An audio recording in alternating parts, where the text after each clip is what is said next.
বিমলা দেবী হলরুমে বসেছিল। এমন সময় তার ছোট নাতনি শিল্পা মডার্ন জামা পরে সেখানে আসে। দেখলে তো ঠাকুরমা, আজ দিদি আবার দেরি করে দিল। এই জন্যই আমি তোমাকে বলি যে দিদিকে কোনো জিনিস আনতে দেবে না। তুই একদম ঠিকই বলেছিস শিল্পা, আমারও মনে হচ্ছিল পূজা এরকমটাই করবে। আমি তো পূজার উপরে আর বিশ্বাস করি না। এবার আমার কথা বিশ্বাস হলো তো? পরের বার থেকে মনে রেখো। শিল্পা তার দিদির ব্যাপারে ঠাকুরমাকে এসব কথা বলছিল। এমন সময় তার মা পার্বতী সেখানে আসে। আরে শিল্পা, আমি রাতের খাবার রান্না করার ব্যবস্থা করছি, তুই সন্ধ্যের খাবারের জন্য চাটা বানিয়ে দে। মা, আমি এখন কিছুই করতে পারবো না। তুমি কি দেখতে পাচ্ছ না, আমি তো এইমাত্র কলেজ থেকে বাড়ি ফিরেছি। আমাকে মিথ্যা কথা বলিস না, তোর কলেজ থেকে ফিরে 2 ঘন্টা পার হয়ে গেছে। মা, আমি অনেক টায়ার্ড হয়ে গেছি, আমার কিছু করতে ইচ্ছে করছে না। আজকাল তুই অনেক বাহানা করতে শিখে গেছিস দেখছি। আরে বৌমা, তুমি শিল্পাকে এত জোর করো না, তার পরিবর্তে আমি চা বানিয়ে দিচ্ছি। মা, আপনার অতিরিক্ত আদরের কারণেই শিল্পা মাথায় উঠে পড়েছে, সে কোনো কাজ করতে চাইছে না। আচ্ছা, এবারে তুমি থামো, আমার শিল্পাকে বেশি কিছু বলতে হবে না। বিমলা যখন তার বৌমাকে এসব কথা বলছিল, এমন সময় তার বড় নাতনি পূজা কিছু জিনিসপত্র নিয়ে সেখানে আসে। ঠাকুমা, আমি তোমার জিনিসগুলো নিয়ে চলে এসেছি। পূজা, তোকে আমি এত বকাবকি করি, তারপরেও তোর শিক্ষা হয় না কেন? আজ বাড়ি ফিরতে এত দেরি হয়ে গেল কিভাবে? আসলে ঠাকুমা, পাশের দোকানগুলোতে তোমার ওষুধ পাওয়া যাচ্ছিল না, তাই আমি একটু দূরে ওষুধগুলো আনতে গিয়েছিলাম। তোর এইসব নাটক বন্ধ কর পূজা, আবার কোথাও উল্টো পাল্টা কাজ করতে গিয়ে আমাদের মান সম্মান শেষ করে দিস না যেন। তোর কারণেই আমাদেরকে পুরানো জায়গা ছেড়ে এখানে আসতে হয়েছে। তোর জন্য আবার যদি এই জায়গাটা ছাড়তে হয়, তাহলে অন্য কোথাও যাওয়ার মতো জায়গা থাকবে না। বিমলা দেবী পূজাকে নানাভাবে অপমান করতে থাকে। অপরদিকে পূজা তার ঠাকুমার মুখে এসব কথা শুনে অনেক দুঃখী হয়ে যায় এবং তার চোখ জলে ভরে আসে। মা, আপনি আবার সেই পুরানো কথাগুলো তুলছেন কেন? বলবো না কেন? আমি 1000 বার বলবো, কেউ আমাকে আটকাতে পারবে না।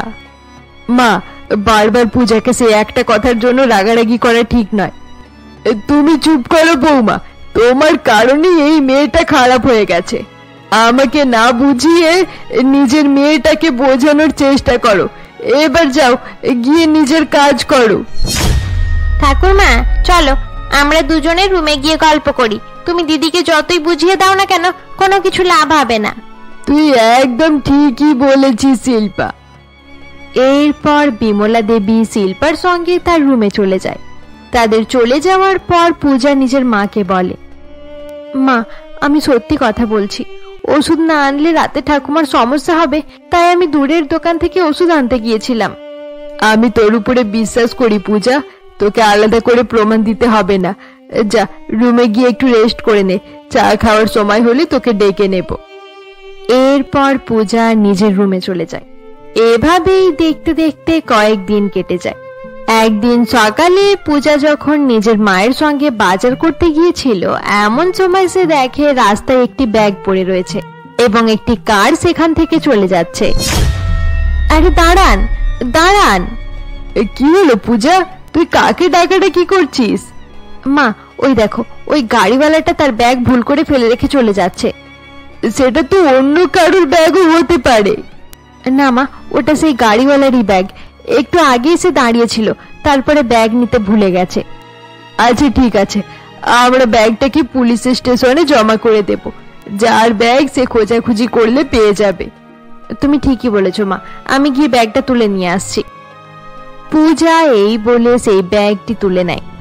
এরপর পূজা তার মায়ের সঙ্গে সেখান থেকে যাচ্ছিল, এমন সময় এক ছেলে সেখানে চলে আসে। আরে দেখো দেখো, এই চোরদের ভালো করে দেখো, এরা আমার কাকার ব্যাগ নিয়ে পালিয়ে যাচ্ছে। ছেলেটির নাম ছিল বিক্রম। সে পাশেই একটি কাপড়ের দোকান চালাতো। তার এরকম ব্যবহার দেখে পূজা তাকে বলে, এই যে মিস্টার, কিছু বলার আগে একটু ভালো করে দেখে নাও, আমরা চোর নয়, এখানে ব্যাগটা পড়েছিল, তাই আমরা ব্যাগটা থানায় দেওয়ার জন্যই যাচ্ছিলাম। নিজের বেকার কথা বন্ধ করো, এবার সেই ব্যাগটা আমাকে দিয়ে দাও। অনেকক্ষণ থেকে দেখছি তুমি উল্টোপাল্টা কথা বলেই যাচ্ছ। এই ব্যাগটা আমরা তোমাকে দিতে যাব কেন? আমরা কিভাবে বিশ্বাস করব যে এটা তোমার পরিচিত লোকের ব্যাগ? আচ্ছা, এবার তাহলে তোমরা চালাকি করতে চাইছো? দাঁড়াও, এখনই তোমাদেরকে মজা দেখাচ্ছি। বিক্রম এই বলে চেঁচামেচি করতে থাকে এবং তার আওয়াজ শুনে কয়েকজন লোক সেখানে আসে। এদেরকে একটু বুঝিয়ে দাও যে এই ব্যাগটা আমার কাকার, তারা দুজন আমাদের ব্যাগ নিয়ে পালিয়ে যাচ্ছিল। বিক্রম একদম ঠিক কথা বলছে, যার ব্যাগ পড়ে গিয়েছিল বিক্রম তার ভাইপো। আমাকে ক্ষমা করবেন, আমরা জানতাম না এটা আপনাদের ব্যাগ। তাছাড়া আমরা এটা থানায় দেওয়ার জন্যই যাচ্ছিলাম। ব্যাগটা নিয়ে নিন। পূজা এই বলে বিক্রমকে ব্যাগ দিয়ে দেয়, কিন্তু বিক্রম ব্যাগ পাওয়ার পরেও পূজা এবং তার মাকে নানা রকম ভাবে অপমান করতে থাকে। এরই মধ্যে সেই গাড়িওয়ালা সেখানে চলে আসে এবং গাড়ির ভেতর থেকে মদন নামের এক লোক বেরিয়ে আসে। আরে কি হয়েছে এখানে? এত ভিড় আছে কেন? দেখুন না আঙ্কেল, আপনার ভাইপো আমাকে আর আমার মাকে অনেক অপমান করছে। সে বলছে আমরা নাকি আপনার ব্যাগ চুরি করে পালিয়ে যাচ্ছিলাম, কিন্তু আপনি সেটা ফেলে যাওয়ায় আমরা থানায় দেওয়ার জন্যই যাচ্ছিলাম। বিক্রম, তোর কি মাথা খারাপ হয়ে গেছে? শুধু শুধু এদেরকে বিরক্ত করছিস কেন? যা গিয়ে নিজের কাজ কর। বিক্রমের দিক থেকে আমি আপনাদের কাছে ক্ষমা চাইছি, আপনারা কিছু মনে করবেন না। আরে না না, আপনাকে ক্ষমা চাইতে হবে না, আমরা কিছু মনে করিনি। এরপর পার্বতী এবং পূজা বাড়ি ফিরে যায়। এভাবেই দেখতে দেখতে কয়েকদিন কেটে যায় এবং একদিন গ্রাম থেকে পূজার পিসি মিনা তাদের বাড়িতে ঘুরতে আসে। আরে মা, আমাদের পূজার বিয়ে কবে দিচ্ছ তাহলে? তার তো বিয়ের বয়স হয়ে গেল। আরে মিনা, তুই তো জানিস পূজার সেই ব্যাপারটা। তাছাড়া এই শহরে এসে মাত্র 6 মাসই হয়েছে। অজয় তার জন্য পাত্রের খোঁজ করছে, এবার দেখি তাকে কে পছন্দ করে। হ্যাঁ দিদি, পূজার বাবা তার জন্য ছেলে দেখা শুরু করে দিয়েছে। আমি তো প্রথম থেকেই বলতাম তার দিকে একটু ভালো করে লক্ষ্য রাখা দরকার। তুমি নিজের মেয়েকে অনেক ছাড় দিয়েছিলে, তাই তো এরকম হয়েছে। ননদের মুখে এরকম কথা শুনে পার্বতী অনেক দুঃখী হয়ে যায়। এরপর পার্বতী তাদের জন্য চা আনতে যাচ্ছিল, এমন সময় পূজা চা নিয়ে সেখানে চলে আসে। মা, তোমাকে কোথাও যেতে হবে না, এই যে আমি সবার জন্য চা নিয়ে এসেছি। আরে পূজাও চলে এসেছে? কিন্তু তোমার ছোট নাতনি শিল্পা কোথায়? আমার তো মনে হচ্ছে সে নিজের বয়ফ্রেন্ডের সঙ্গে ফোনে কথা বলছে। আরে মিনা, তুই সব সময় এরকম উল্টোপাল্টা কথা বলতে থাকিস। আমি নিজের শিল্পাকে খুব ভালো করেই জানি, সে একটু মডার্ন হতে পারে কিন্তু এরকম কিছুই করবে না। আরে আমি তো শুধু মজা করছিলাম, কিন্তু তুমি যে দেখছি সিরিয়াস হয়ে গেলে। পিসি, তোমরা সবাই গল্প করো, আমি নিজের রুমে যাচ্ছি, আমার অনেক ঘুম পাচ্ছে। পূজা এই বলে সেখান থেকে চলে যায়। এরপর পূজা শিল্পার রুমে যায় এবং সেখানে গিয়ে দেখে শিল্পা কারোর সঙ্গে ফোনে কথা বলছে। শিল্পা পূজাকে রুমের ভেতরে আসতে দেখে তাড়াতাড়ি ফোন কেটে দেয়। আরে শিল্পা, তুই কার সঙ্গে ফোনে কথা বলছিস? তোমাকে কতবার বলেছি আমার উপরে লক্ষ্য দেওয়া বন্ধ করে দাও, আমি যা ইচ্ছে করব, তাতে তোমার কি? কিন্তু পূজা, তুই তো তপনকে প্রেম করতিস, তার সঙ্গে কথা বলা বন্ধ করে দিয়েছিস কেন?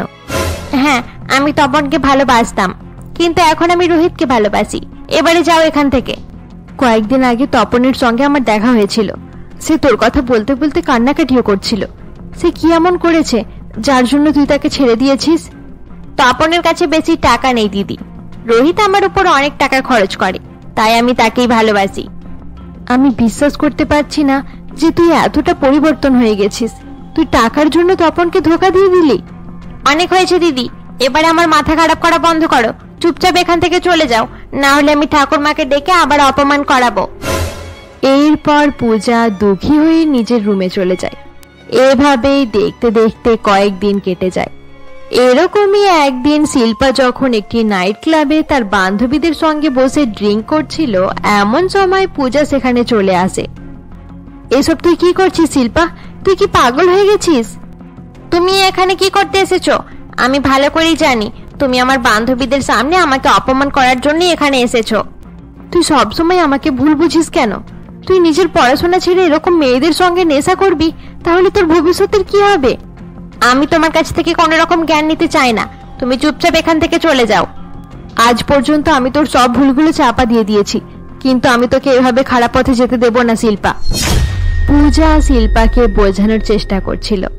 এমন সময় শিল্পার এক বান্ধবী বলে, আরে শিল্পা, তুই যখন জানিস তোর দিদি এরকম, তাহলে আমাদের সঙ্গে ক্লাবে এসেছিস কেন? তোর দিদি এখানে এসে আমাদের মজা খারাপ করে দিল। আরে আরে, তোরা এভাবে রেগে যাস না, আমি এখনই দিদিকে তাড়িয়ে দিচ্ছি। তোমরা চুপ করো। তোমরা নিজেরা এক তো খারাপ পথে যাচ্ছ, তোমাদের সাথে থাকার জন্য আমার বোনটাও খারাপ হয়ে যাচ্ছে। কি বললে? আমরা খারাপ? আমরা যখন খারাপ, তাহলে তোমার বোনকে এখান থেকে নিয়ে চলে যাও। তাকে বলে দিও সে যেন আমাদের সঙ্গে ঘোরাফেরা না করে। হ্যাঁ হ্যাঁ, আমি নিজের বোনকে ভালো করেই বুঝিয়ে দেব, তোমাদেরকে আলাদাভাবে বলতে হবে না। শিল্পার বান্ধবীদের সঙ্গে পূজার অনেক তর্ক বিতর্ক হয়। এরপর শিল্পার বান্ধবীরা রেগে গিয়ে সেখান থেকে চলে যায়। এটা তুমি একদম ভালো করনি দিদি, তোমার জন্য আমার ফ্রেন্ডদের সামনে আমার মান সম্মান সব শেষ হয়ে গেল। আমি একদম ঠিকই করেছি শিল্পা, তুই যেটা করছিস সেটা ঠিক হচ্ছে না। এরপর শিল্পার রাগ করে সেখান থেকে চলে যায়। এতক্ষণ পর্যন্ত পূজা যেভাবে নিজের বোনকে বোঝাচ্ছিল, দূরের একটি চেয়ারে বসে মদন বাবুর ছেলে রজত তার বন্ধুদের সঙ্গে সেগুলো দেখতে থাকে। আরে ভাই রজত, এই মেয়ে দুটো এখানে ড্রামা করছে কেন? তুই দেখিসনি সেই মেয়েটা নিজের ছোট বোনকে কত ভালোভাবে বোঝানোর চেষ্টা করছে। মেয়েটা সত্যি অনেক ভালো। রজত তার বন্ধুদের সঙ্গে বসে গল্প করতে থাকে। অপরদিকে পূজা নিজের বাড়ি ফিরে যায়। পরের দিন সকালে পূজা বাড়ির সকলকে শিল্পার ব্যাপারে জানায়, কিন্তু কেউ তার কথা বিশ্বাস করে না। শিল্পা প্রথম থেকে খুব ভালো অ্যাক্টিং করতে পারত, তাই সে নিজের অ্যাক্টিং এর মাধ্যমে পূজাকে মিথ্যা প্রমাণ করে দিত। এভাবেই দেখতে দেখতে কয়েকদিন কেটে যায়। একদিন পূজা তার পরিবারের সঙ্গে এক বিয়ে বাড়িতে যায়। অপরদিকে মদন বাবু তার স্ত্রী আরতি এবং ছেলে রজতের সঙ্গে সেখানে পৌঁছায়। আরে রজত, তুই একটু ঘোরাফেরা করে নে, আমি গিয়ে বাকি মহিলাদের সাথে একটু গল্প করে আসি। ঠিক আছে মা, তুমি যাও, আমি এখানেই আছি। এরপর আরতি সেখান থেকে চলে যায় এবং বউয়ের কাছে গিয়ে সকলের সঙ্গে গল্প করতে থাকে। আরতি যখন কথা বলছিল, এমন সময় হঠাৎ তার মাথা ঘুরে যায় এবং সে মেঝেতে পড়ে যায়। আরে সবাই একটু সাইড দিন, মনে হচ্ছে উইকনেসের জন্য মাথা ঘুরে গেছে, আমাকে একটু দেখতে দিন। আরে হ্যাঁ, আমার পূজাকে দেখতে দাও, আমার পূজা নার্সের কাজ পারে। কিছু সময় পর আরতি দেবীর জ্ঞান ফিরে আসে। এরই মধ্যে রজত সেখানে আসে এবং পূজাকে দেখে অবাক হয়ে যায়। আরে এটা তো সেই মেয়ে যাকে সেদিন আমি ক্লাবে দেখেছিলাম। রজত দাঁড়িয়ে দাঁড়িয়ে এসব কথা ভাবছিল। অন্যদিকে আরতি পূজাকে বলে, আরে বাহ, তুমি একেবারে ডাক্তারদের মতোই আমাকে সুস্থ করে তুললে। আসলে কাকিমা, আমি নার্সিং এর ট্রেনিং করছি, তাই ছোটখাটো ব্যাপার হলে আমি সামলে নিতে পারি। আরে আরতি দিদি, এটা তো কিছুই নয়, আমার মেয়ে সব জিনিসে এক্সপার্ট। মানুষের দেখাশোনা থেকে শুরু করে রান্না বান্না পর্যন্ত কোনো জিনিসে আমাদের পূজা কম নয়। তুমি একদম ঠিক বলেছো পার্বতী, আমাদের পূজা অনেক গুণী মেয়ে। পূজার বাবা মা তার অনেক প্রশংসা করায় পূজার ঠাকুরমা বিমলা দেবীর খুব রাগ হতে থাকে। বাবা মা, তোমরা শুধু শুধুই আমার এত বেশি প্রশংসা করছো, আমি অতটাও ট্যালেন্টেড নয়। এরপর সকলে একসঙ্গে বসে গল্প করতে শুরু করে দেয়। পরের দিন পূজাদের বাড়িতে সকলে যখন বসেছিল, এমন সময় পূজার বাবা অজয় মিষ্টি নিয়ে বাড়ি ফেরে। আরে পার্বতী, এই নাও মিষ্টি খাও, একটা খুশির খবর আছে। কিরকম খুশির খবর? মদন বাবুকে চেনো তো, বিয়ে বাড়িতে যাদের সঙ্গে দেখা হয়েছিল? হ্যাঁ, মনে পড়েছে।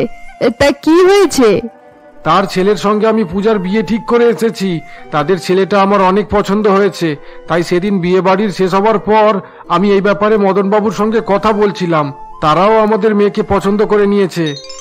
আরে বাহ, এটা তো অনেক খুশির খবর। আরতি দিদি আমাদের পূজাকে নিজের বৌমা করার জন্য অনেক উৎসাহিত। আমাদের মেয়ে প্রথম দেখাতেই তার মন জয় করে নিয়েছে। এরপর পার্বতী অজয়ের হাত থেকে মিষ্টি নিয়ে নেয় এবং সবার আগে নিজের শাশুড়িকে মিষ্টি দেয়। মা, মিষ্টি মুখ করে নিন। শুধু পূজার ব্যাপারে ভাবলে চলবে, আমাদের শিল্পার ব্যাপারে ভাবতে হবে। সেরকম কোনো ব্যাপার নেই মা, আমি দুই মেয়ের ভালো চাই। শিল্পার জন্যও খুব তাড়াতাড়ি ভালো পাত্রের খোঁজ হয়ে যাবে।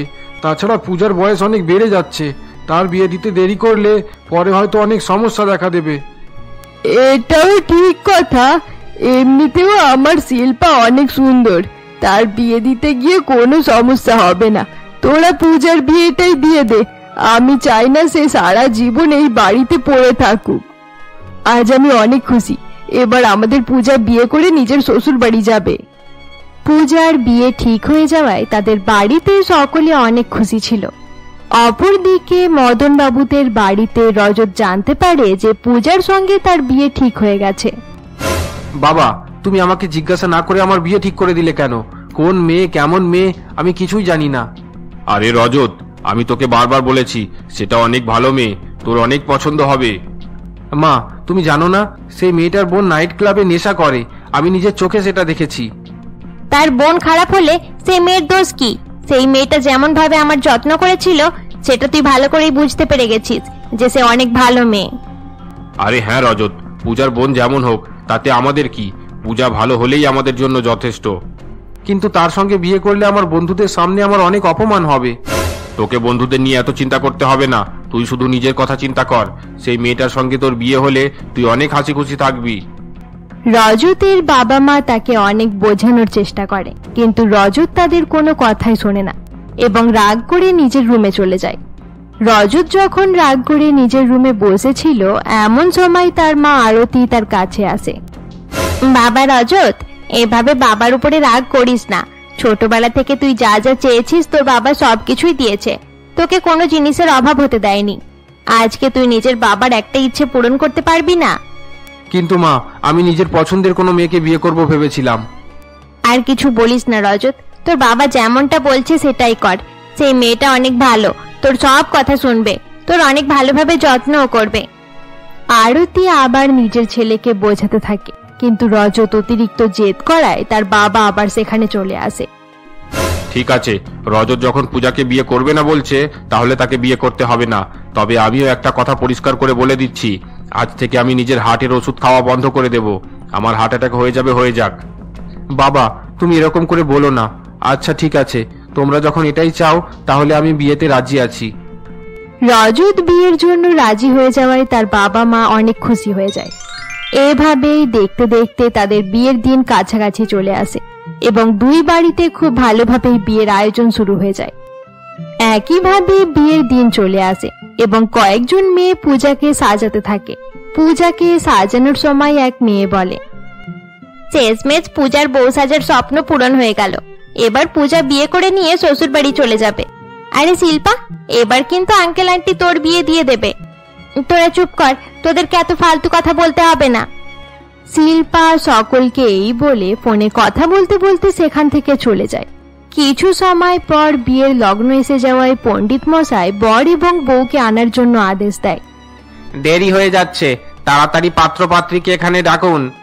আরে আরতি, আমাদের ছেলেকে কোথাও দেখতে পাওয়া যাচ্ছে না কেন? রজত কোথায় গেল? দাঁড়াও, আমি তার রুমে গিয়ে একবার দেখে আসছি। এরপর আরতি তার ছেলের মেকআপ রুমে যায়, কিন্তু সেখানে তাকে দেখতে পায় না। কিছু সময় পর মদন সেখানে পৌঁছায়। আরে রজত কোথায় গেল? তাকে কোথাও খুঁজে পাচ্ছি না। আমি তাকে অনেকবার ফোন করার চেষ্টা করলাম, কিন্তু তার ফোনটাও লাগছে না। কিছু সময়ের মধ্যেই বিয়ে বাড়ির সকলে জানতে পেরে যায় যে রজতকে খুঁজে পাওয়া যাচ্ছে না। পূজা এই কথাটি জানার পর কান্নাকাটি করতে শুরু করে দেয়। এভাবে কান্নাকাটি করিস না পূজা, হয়তো কোনো ইম্পর্টেন্ট কাজ পড়ে গেছে, তাই হয়তো রজতকে যেতে হয়েছে। কিন্তু মা, বিয়ের থেকে বেশি ইম্পর্টেন্ট কাজ আর কি হতে পারে? আরে বাবা, বিয়ের লগ্ন শেষ হয়ে যাচ্ছে, তাড়াতাড়ি পাত্রকে আসতে বলুন, না হলে আজ আর বিয়ে হবে না। আরে পণ্ডিত মশাই, রজতের জামাতে দাগ লেগে গিয়েছিল, তাই সে পরিষ্কার করার জন্যই গেছে।